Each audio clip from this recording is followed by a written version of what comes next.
원래 나라는 것이 청정한 본래 본성이지만 수 없는 급에 살아오면서 우리가 나라는 걸 만들어 왔기 때문에 이 나를 우습게 여길 수 없고, 그런데 분명한 것은 본래 청정한 나와 업의 나는 확실히 구분을 하셔야 되고, 이 업의 나가 구분이 되면 그러면 이제 이게 분명하게 구분이 딱 되는 순간에 업이 변하는 것이지 내가 죽는 게 아니구나가 이제 인지가 되기 시작할 거예요. 알아집니다, 이게.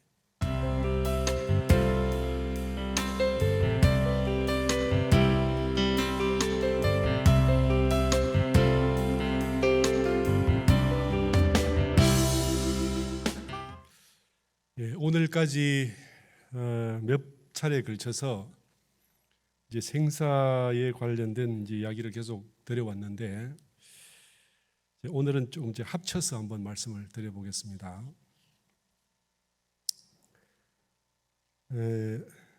우리 교전의 정전에 보면 정신수양에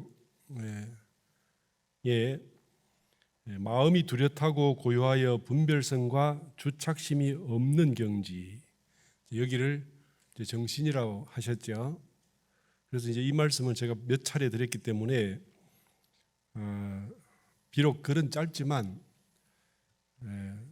우리의 본래 마음이 어떤 것인지에 대해서 명확하게 말씀을 해 놓으셨다라는, 그래서 우리가 내 생각, 내 감정, 그리고 내 어떤 것도 일어나기 전에 고요하게 아무 생각 없는 여기를 우리가 정신이라 하고, 이것이 이제 본래 나다, 이렇게 이제 말씀을 드릴 수 있습니다.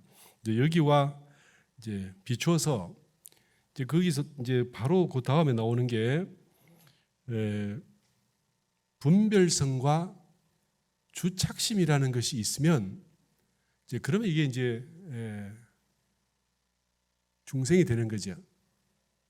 그래서 이 분별성과 주착심이라는 것이 사실은 분별을 할 수 있는 성향이, 그 기질이 있고 주착을 할 수 있는 기질이 있지만, 성자는 분별과 주착을 하지 않기 때문에, 그래서 그 분별 속에 빠져들어서 생각이 국한되지 않고 주착되지 않기 때문에 그것을 나다, 너다, 그리고 물건이다 이렇게 한정짓지 않기 때문에 그쪽에 주착을 하지 않습니다. 그래서 우리가 그 불교에서는 제법무아라는 말을 쓰는데, 이 제법무아라에서 이 제법이라는 말이 무슨 말인가 하면요, 자칫 잘못하면 이게 법이라고 생각하는데 그게 법이 아니라 물건이다, 사물이다, 사람이다, 이렇게 해서 나타난 인연의 결과를 법이라 그럽니다. 그래서 이 우리가 눈에 보이고 느낄 수 있고 감을 잡는 이 모든 것들이, 이게 이제 불교에서는 법이라 하는데 왜 이걸 법이라 그러냐면, 모든 물건은 원리에 의해서 만들어졌기 때문에, 원리에 의해서 만들어졌기 때문에 사실은 이게 겉으로 나타난 상으로는 물건이지만 그 상이 아니라 이치로 보면 그래서 원리의 결과라는, 어떤 원리가 나타낸 결과라는 거죠. 그래서 이런 마스크 하나도 예를 들면 석유에서 뭘 추출해서 어떻게 몇 도에서 어떻게 하면 이게 된다라는 원리 따라서 만들어진 것이지, 이게 원래 어떤 마스크라는 존재로 있지 않다는 거죠. 그래서 불교에서는 이걸 법이라고 쓰는 이유가 뭐냐면, 중생들이 가급적 집착을 하지 않게 하기 위해서 이걸 물건이라 하지 않고 법이다, 이렇게 말씀을 하십니다. 그래서 우리가 이 일체 만물이 다 법이 되면, 우리가 법으로 인식하면 어떻게 되냐면요, 법에는 집착을 할 수가 없어요. 내가 사랑하는 사람이 저 앞에 있는데 그 사람은 이렇고 이래서 좋아한다, 그러지만 그 눈앞에 있는 현실적으로 존재하는 사람은 우리가 좋아하고 집착할 수 있지만, 좋아하고 사랑하는, 집착하는 그 사람이 만들어진 원리를 사랑할 수는 없는 거지. 이게 간단하게 말씀드리면요, 물이 나는 위에서 밑으로 흐르는 원리를 사랑해. 폭포가 예뻐서, 예를 들면 저희들이 어릴 때 자주 간 직소 폭포가 예뻐서 직소 폭포를 수도 없이 갔습니다. 그러면 그 직소 폭포가 예쁘다 이런 생각은 할 수 있지만, 직소 폭포에서 떨어지는, 물이 떨어지는 이 그래비티, 그죠? 이 중력을 난 사랑해. 그렇게 할 수 있나요? 그래서 원리라는 것은 우리가 사랑하고 정을 들이고 할 대상이 아니라는 거죠. 왜 그러냐면 원리는 형상이 없어도 어떤 곳에든지 그 물질이 응하기만 하면 바로 작동하는 그런 이치죠. 그래서 이치에 대한 사랑은 할 수 없기 때문에 많은 어른들이 이걸 이제 법이라고 말씀을 하시고, 그래서 중생의 집착을 좀 놓게 하는 거죠. 그런데 문제는 우리의 주착심이 이렇게 강한 이유는 이게 법이라 생각하지 않고 고정된 틀 지어진 어떤 물건이다, 어떤 사람이다, 이렇게 하기 때문에 여기서 주착심이 생기게 되고, 분별이 생기고 주착심이 생기면 바로 중생이다, 이렇게 되는 겁니다. 보통 중생이 어떤 원리를 따라서 뭘 만들어요. 사람이 우리 작업 취사를 한다 이렇게 할 때, 작업이라는 말은 이치와 원리를 따라서 내가 노력을 해서 결과물을 만들어내는 것을 작업이라 그러죠. 그렇죠? 그래서 이제 이게 작업을 할 때는 어떤 결과물을 바라는데, 그러면 이제 사람들이 저마다 모두 다 원리를 따라서 작업을 하고 거기서 취할 건 취하고 버릴 건 버리고 이렇게 해서 자기 운명을 만들어 가는데, 이게 원리 따라 만든 것이기 때문에 난 더 만들 수도 있고, 이쯤에서 이건 괜찮아, 이제 그만 만들 거야, 이렇게 할 수도 있고, 그렇게 되는데, 문제는 중생은 내가 만들어 놓으니까 참 예쁘다, 그래서 그 속에 빠져들어가는 거지. 집착하기 때문에 들어가면 이제 그 자기가 만든 물건, 인연, 그다음에 어떤 그 직장, 가정 혹은 자기 인생 속에 빠져들어가서 마침내 그 속에서 갇혀서 꼼짝달싹 못하게 되는 이제 이런 것을 우리가 중생이라고, 부처는 이 원리를 활용해서 만들고 활용하고 하되, 이건 내가 다음에 또 만들 수도 있고 놓을 수도 있기 때문에 물질적인 것이나 일의 성공은 시간이 지나면 다시 무너지는 것이므로 그 무너지는 바를 알기 때문에, 그렇기 때문에 그 속에 빠져들고 그 속에 갇히지 않습니다. 그래서 대산종사께서 말씀하실 때 우리 그 노래 있죠. 방위의 유객이라는 말씀 있죠. 그죠? 아마도 방위의 유객은 나뿐인가 하노라, 이렇게 있죠.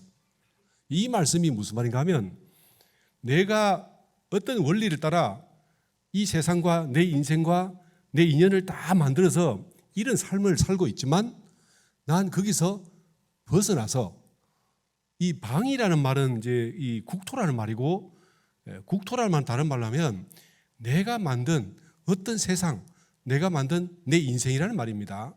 그래서 옛날에 원이라는 말은 하늘이고 방은 땅이죠. 땅인데 그 원은 하늘이기 때문에 이치에 속하고, 방은 땅이기 때문에 결과물에 속한다. 그래서 보통 방을 나라로 보지만 실제로 이것을 중생이 만든 업의 결과물이다로 이제 해석을 합니다.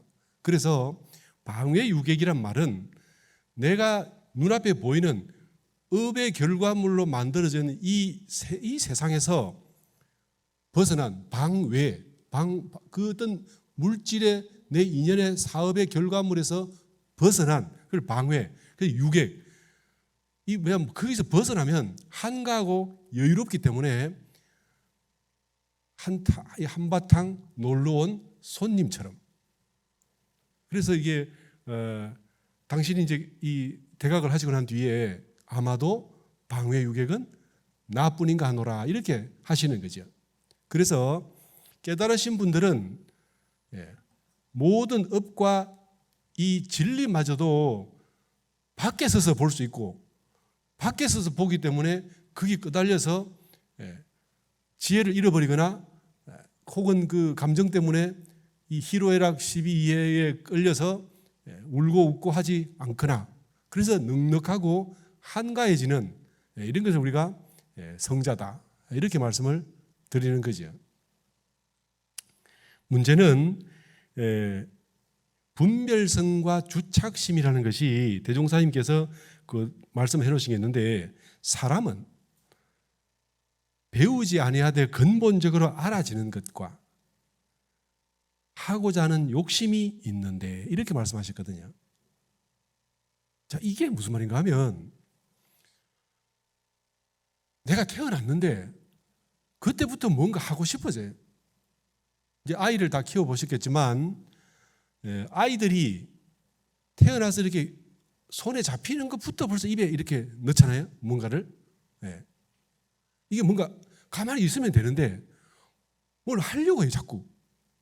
그래서 이제 만일 얘가 뒤집지 못하고 누워있을 때가 참 좋죠. 이제 뒤집기 시작하면 어떻습니까? 주변 물건 다 치워야 되고 이제 그죠? 이제 걷기 시작하면 여기저기 이제 사고 치고 아이가 커갈수록 점점점 부모님들은 불안하고 힘들어지죠. 그 왜 그렇습니까? 하고자 하는 욕심이 있다는 거예요. 사람은 그죠? 하고자 하는 욕심이 있기 때문에 뭘 자꾸 하려고 그래요. 대종사님께서 말씀하신 게 이거예요.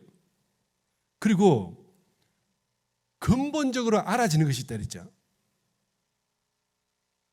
그래서 이 과정을 통해서 이 아이들이 지혜와 지식과 이런 실력이 이제 점점 길러나게 되는데 문제는 이것이 개인적 제가 이제 표현을 어떻게 할지 모르겠지만 마음이 뚜렷하고 고요하여 분별성과 주착심이 없는 경지다 이렇게 하면 이게 대령이라고 이 정산종사께서 말씀하시죠. 대령에 합한다 이렇게. 대령은 저 불교는요 딱 잘라서 말하기 어려워요. 사막이라고 해도 정신수양에도 사막이 있고 사리연구에도 사막이 있고 작업치유사에도 사막이 이렇게 또 있어요. 그런 것처럼 예를 들면 마음이 뚜렷하고 고요하여 분별성과 주착심이 없는 경지라는 것이 그러면 그게 확실히 대령입니까? 이렇게 물으면요 대령에 속하는데 딱 잘라서 이건 무조건 대령뿐이야 라고 하기는 좀 이게 애매한 면이 있습니다. 왜 그러냐면 중생의 인식이라는 것이 근본적으로 성품을 인지하기에 한계가 있어요. 그래서 이제 말을 자꾸 돌려서 결국 이제 이 틀을 알게 되면 왜 이 말을 자꾸 돌려서 하는지를 아시게 되기 때문에 이제 제가 이런 말씀드렸는데 이제 강연히 말해서 그죠? 강연히 말해서 분별성과 주착심이 없는 경지를 우리가 대령이다 해도 크게 무리가 없습니다. 그런데 여기서 사람이 근본적으로 알아지는 것과 알고자 하는 이 욕심이 들어서 이제 서서히 나만의 암, 나만의 경험이 생기면서 자꾸 나만의 경험을 하게 되죠.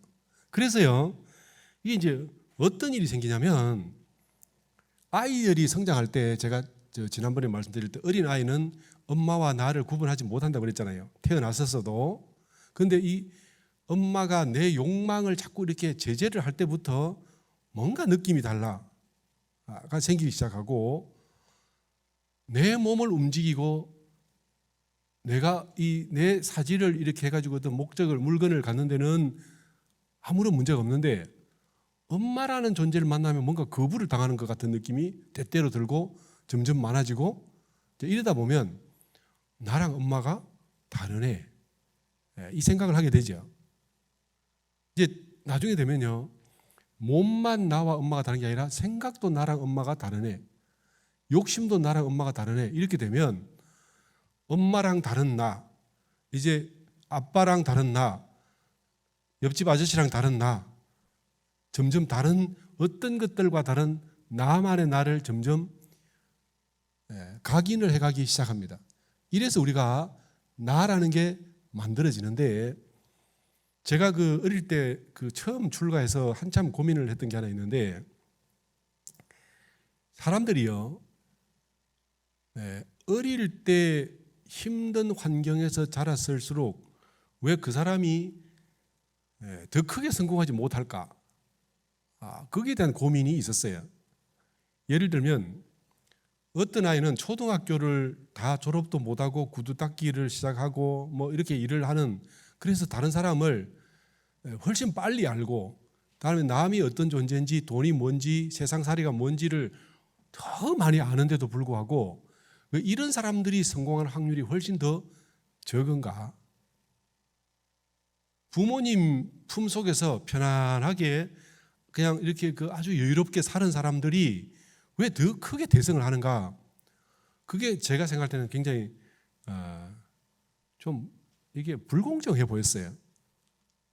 제가 간사를 갔는데, 저는 사실은 그 부모님의 돈으로 대학까지 다니다가 뭐 여유 있게 한 번도 뭐 아르바이트조차도 해보지 않고 살다 가니까 이제 세상 물정을 모르잖아요.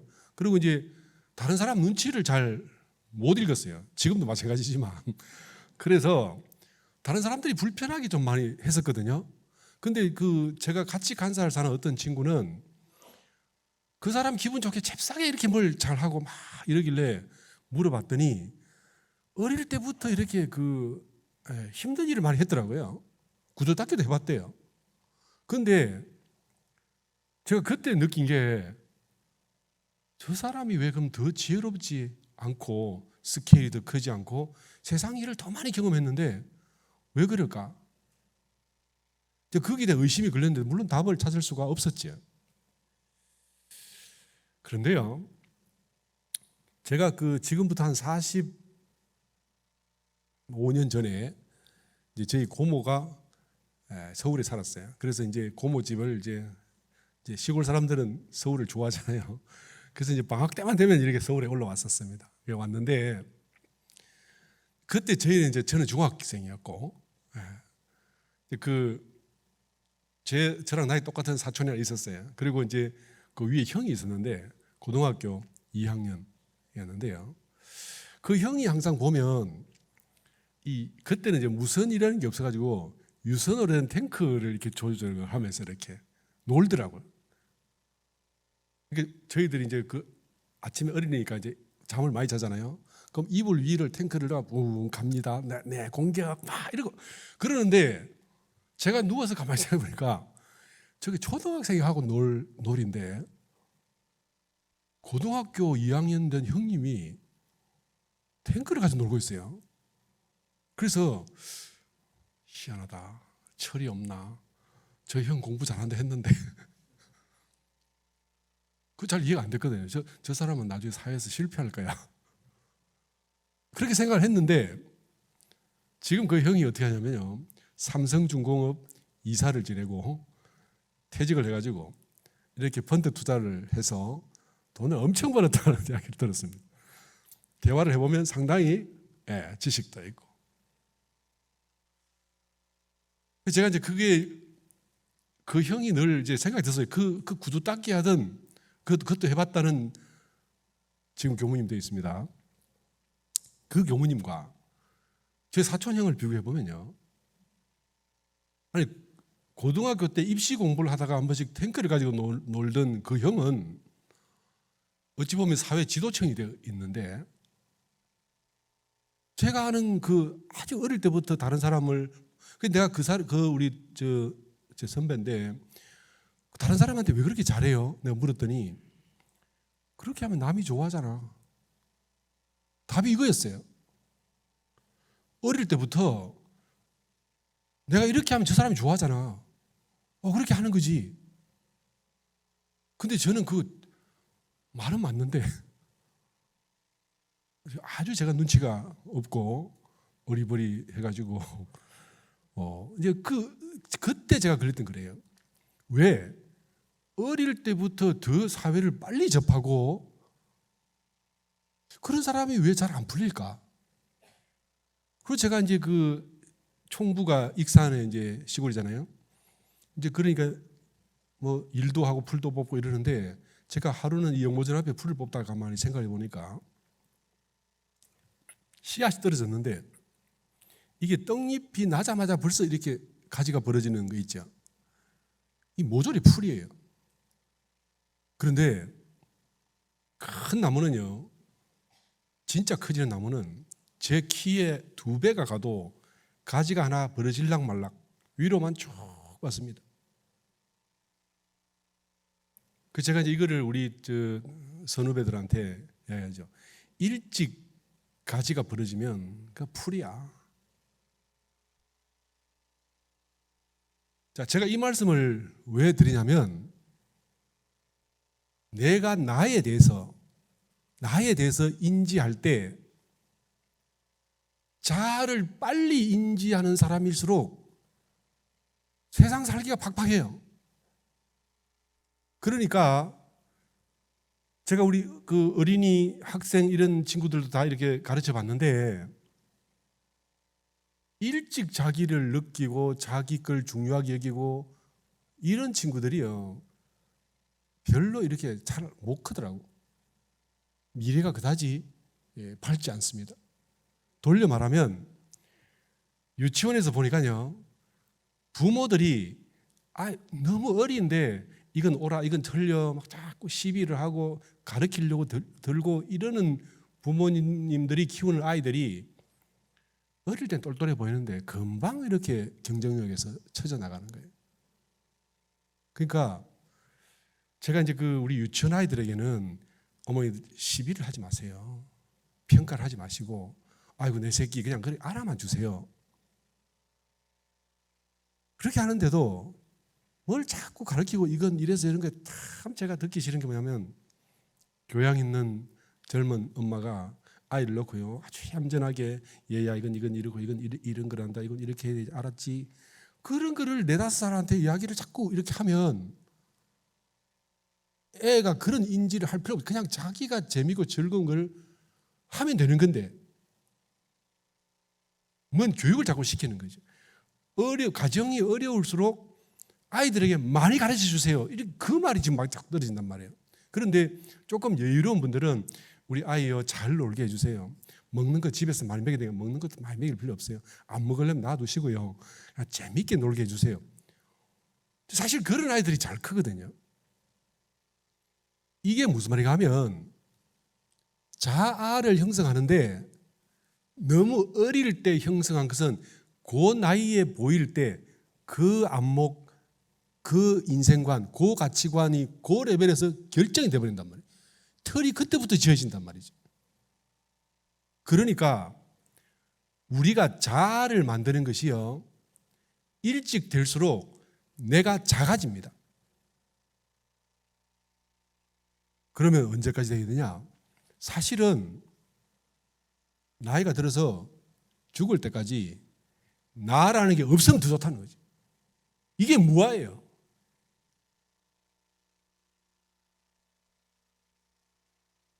나가 내 아내, 내 새끼 그걸로 끝이면 그러면요 작아요. 커질 수가 없어요. 영향력이 큰 사람이 될 수가 없는 거죠. 그런데 내가 와보니까 우리 강남교당 교도들이 다 내 식구야. 이 정도 되면 스케일이 많이 크죠. 그렇죠? 우리 고향 사람들이 다 내 사람이야. 지금 저희가요 이 틀이 한번 지어지면 이 틀을 넘어서기가 엄청 힘들어요. 교무님들도 보면 내 교당 중심인 우리 교도에 막 너무 쌓여 있단 말이에요. 그래서 제가 만약에 다른 교당을 좀 도와주면 그 사람 이상해. 제가 부산에 있을 때 어떤 교당이 어려워서 공사를 한다길래 제가 좀 이렇게 해드렸어요. 그랬더니 다른 데 어떤 교무님이요, 양정교당이 되게 어려운가 봐요. 이렇게 말씀하시더라고요. 제가 양정교당에 출가한 게 아니고 원불교에 출가했잖아요. 근데 저도 한계가 뭐냐면 기독교를 도와주고 싶지는 않거든요. 이게 제 한계잖아요. 근데 성자는 그렇지 않다는 거죠. 네. 저희들이 이번에 선거가 끝났지만 이 선거를 할 때 양쪽, 그죠? 서로 이게 저 사람들 편이 내가 아니면 그냥 그걸 끝나는 거지, 적이 된다고, 원수가 되고, 이렇게 되면 안 되는 거죠. 이게 뭐냐면 그릇을 키워야 되는데 우리가 이걸 넘어서기가 참 어렵습니다. 이거 넘어서야 되거든요. 이거 못 넘어서면 내가 지역 감정을 좀 가진다고 해서 나라가 바뀝니까? 나만 쪼그라드는 거예요. 나만. 내가 지역 감정 가지고 내 지역 사람들, 내 편, 이쪽만 내가 딱 이렇게 싸고 있으면 그렇다 해서 세상이 안 바뀌어요. 전혀 안 바뀌어요. 털 것만큼도 안 바뀌어요. 나만 작아진다니까. 이게 안 되는 거죠. 분별성과 주착심이라는 것이 뭘 의미하냐면요, 세상을 좋게 만드는 게 아니에요. 나만 중생이 딱 되게 만든다고. 그런데도 못 놔요. 나 중생이 돼도 좋아. 내가 세상에 영향력 없어도 좋아. 난 이거 내 감정대로 꼭 이렇게 주장 계속하고 우기고 할 거야. 이렇게 되는 거죠. 그래서 그 힘으로 세상이 바뀌나요? 달라지나요? 뭔가 도움이 되나요? 나만 작아진다니까요. 나만 중생으로 살아요. 계속. 그래서 대종사님께서 분별성과 주착심이라는 성향이 있는데 이게 계령으로 넘어가면 계령. 그죠? 아까 제가 뭐랬어요? 뚜렷하고 고요하여 분별성과 주착심이 없는 경지는 크게 하나가 되는 거고, 지금 이 분별성과 주착심은 나의 진급을 막아서 나만 쪼그라드는 게 아니라 내가 좋아하는 사람들도 같이 오그라들고 내 자녀를 당연히 오그라들고, 그래서 이걸 내가 못 넘어섰는데 아들아 너는 넘어서라 이렇게 해야 되지, 너도 몇 번 찍어라 이렇게 가서 될 일이 아니거든 이게. 근데 우리는 어떻게 해요? 내 자식은 나보다 커야 되잖아요.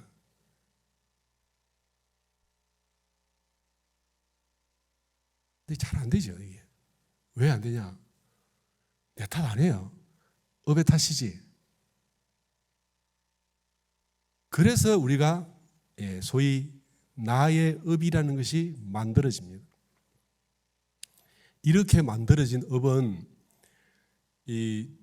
대승기신론에 보면요, 처음 중생이 무명이 동할 때 먼저 경계가 보이죠. 경계가 보여서 경계를 인식합니다. 그 다음에 뭐냐면 경계를 누가 인식했지? 나가 있군. 그렇게 해서 나가 만들어진다고 그랬어요. 나가 그렇게 만들어져요. 우리가, 왜냐하면 근본적으로 나라는 건 내가 알 수가 없기 때문에. 원래 나는 내가 알 수가 없어요. 안다면 그건 나가 아니에요. 내가 만든 거지. 그래서 이렇게 난 이런 거야 라고 경계를 보는 나가 있으니까 이게 나야 해서, 그럼 나가 어떻게 생겼지? 라고 스스로 이걸 보고 이렇게 생각하는 게 나군, 이걸 보고 화를 내는 게 나군, 이걸 보고 좋아하는 게 나군, 나는 여기서 이런 정도 실력을 가진 게 나군, 이렇게 해서 나의 틀을 굳건히 일생 동안 만들어 갑니다. 이렇게 하고 나면 이제 업으로서의 나가 확실히 만들어지고 이 업이 나를 끌고 다니죠 이제. 그리고 내 앞에 있는 경계들을 내 눈의 레벨에 정확히 맞게 이 리폼합니다. 새로 이 리폼을 짜죠. 그래서 이 업심의 나는 저승사자도 내가 만들어요. 사람들은 제가 지난번에 한번 말씀드린 적 있죠. 저승사자가 도포 그죠 입은 저승사자가 미국에도 있냐고요. 여쭤봤잖아요. 없는 걸 다 아시죠? 누가 만들었어요? 없심에 내가 만들었다.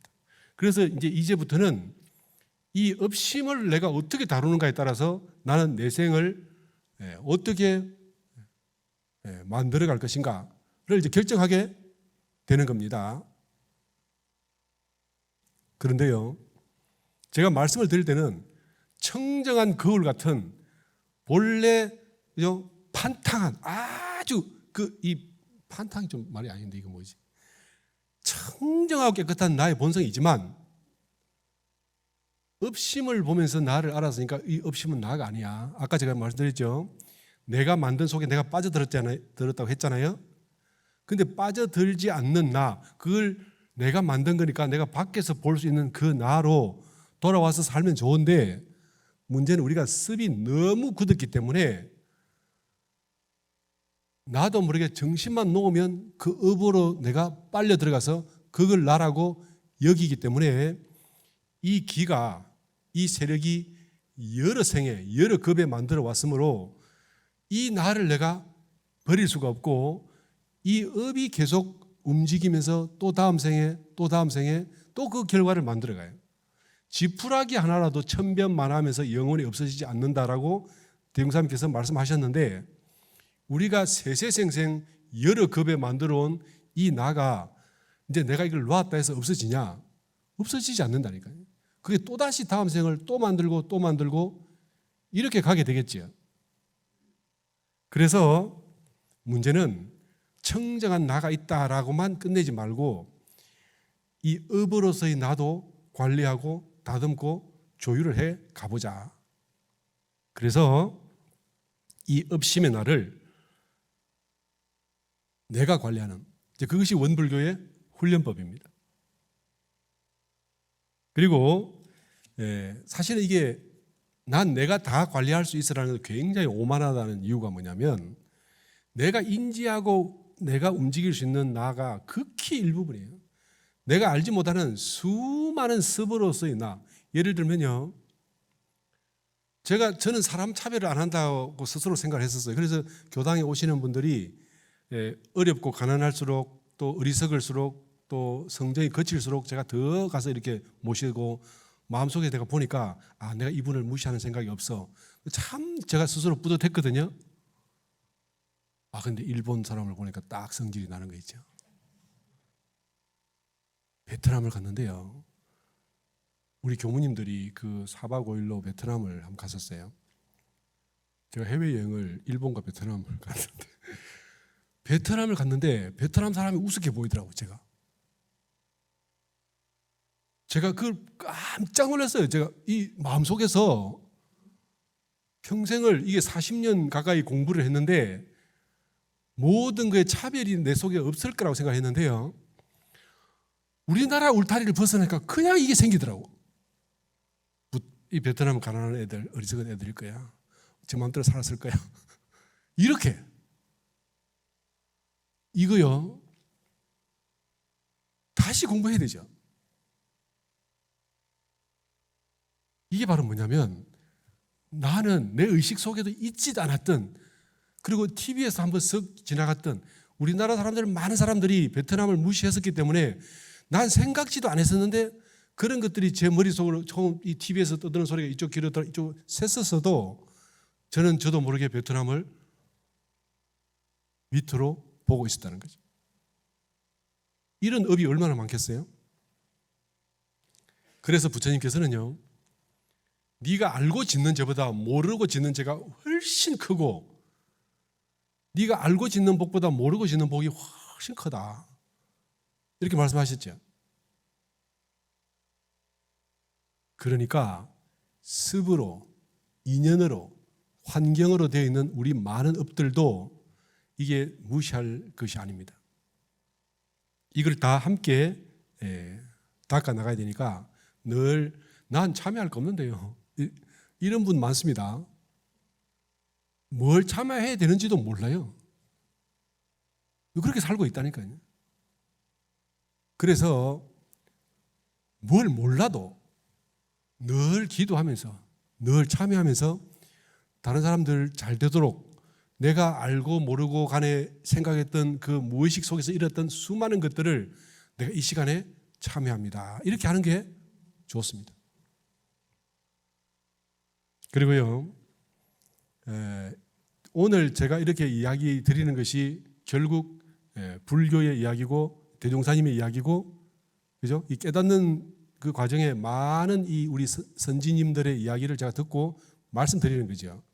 이게 결국 뭐냐면 의지로서 납니다. 의지. 그러니까 우리는 환경과 업의 그 굴레에서 사는데 그걸 이제 깨서 이 윤회바퀴를 거꾸로 돌리겠다는 것이 이제 성자들의 의지죠. 경륜이시고.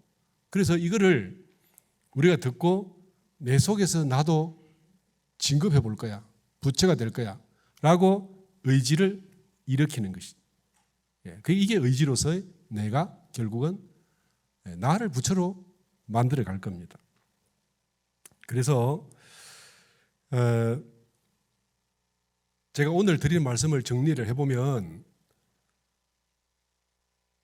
원래 나라는 것이 청정한 본래 본성이지만 수 없는 급에 살아오면서 우리가 나라는 걸 만들어 왔기 때문에 이 나를 우습게 여길 수 없고, 그런데 분명한 것은 본래 청정한 나와 업의 나는 확실히 구분을 하셔야 되고, 이 업의 나가 구분이 되면 그러면 이제 이게 분명하게 구분이 딱 되는 순간에 업이 변하는 것이지 내가 죽는 게 아니구나가 이제 인지가 되기 시작할 거예요. 알아집니다, 이게. 그래서 아직 이게 안 알아지는 것은요, 아직 내가 업과 내 본성의 이 경계선을 확실히 알지 못한다는 겁니다. 우리 상처가 났을 때 딱지가 생기면 처음에 피가 나고 피가 굳어서 딱지가 되고 딱지가 떼면 또다시 피가 나죠. 그런데 그걸 가만히 놔두면 시간이 가면 결국 딱지는 어때요? 내 살과는 확실히 구분돼서 떨어져 나갑니다. 그럴 때 보면 떨어져 나갈 때 이건 내 살이 아니고 그냥 이게 딱지야. 이런 것처럼 나의 본성이 아니고 이건 업이야 해서 업의 무게가 점점 가벼워지는, 이 대종사님께서 말씀하셨죠. 이 천상에는 옷이 가벼워진다는 말이 무슨 하면 업이 가벼워지는 것이다, 이렇게 말씀을 하셨잖아요. 그렇게 해서 내가 업이라는 것이 내가 지금 기뻐하고 혹은 슬퍼하는 것이 나의 원래 뚜렷함보다 별로 안 중요해 보일 때 우리는 이 구분이 서서히 되어가는 것이고, 그러면요 생사의 무게가 점점 얇아져 갑니다. 가벼워져 가는 거죠. 이렇게 공부해서 확연하게 생사가 부담스럽지 않고 나중에 아무 문제도 아니고 내가 다시 갔다 오마 이렇게 할 수 있을 때까지 자아를 계속 보시고 너무 업에 집중하지 마시고 나의 본성을 보시고 업의 성질을 확실히 알아서 이 업을 자꾸 옆에서 보는, 안에서 보지 마시고 옆에서 보는 이 연습을 계속 해 가시도록 함께 해 가시겠습니다.